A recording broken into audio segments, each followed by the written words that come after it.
எனது கடல் மூழ்கி இருக்க துவாரகா நகரை பார்க்க போறோமா? ஆமா, நீங்க கேட்கறது உண்மைதான். கடல் மூழ்கி இருக்க துவாரகா நகரை குஜராத் அரசு நீர்மூழ்கி கப்பல் மூலியமா நமக்கு காட்ட போறாங்க. மகாபாரத காலத்துல கிருஷ்ண பகவான் துவாரகையை தலைமையிடமா கொண்டு ஆட்சி செஞ்சாரு அப்படின்னும், கிருஷ்ணர் போனதுக்கு அப்புறம் அந்த இடம் கடல் மூழ்கி போனதாகவும் மகாபாரதத்துல நமக்கு குறிப்பு இருக்கு. இப்ப இருக்கிற குஜராத் சர்வஷா பாங்லேம் அரபிக்கடல துவாரகா நகரம் அமைஞ்சிருக்கு. துவாரகையில 1930 அகழ்வாராய்ச்சி ஆரம்பிக்கப்பட்டுச்சு. 1960 தொல்பொருள் ஆராய்ச்சியாளர்கள் 500க்கும் மேற்பட்ட தொன்மையான பொருட்களை கண்டுபிடிச்சிருக்காங்க.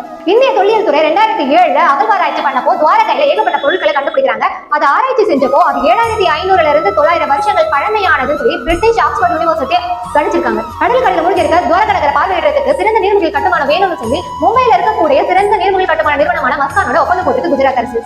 இந்த நீர்மூழ்கி கப்பல்ல குளிர்சாதன வசதி செய்யப்பட்டிருக்கு. ஒரே நேரத்துல 30 பேர் இதை பயணிக்கலாம்.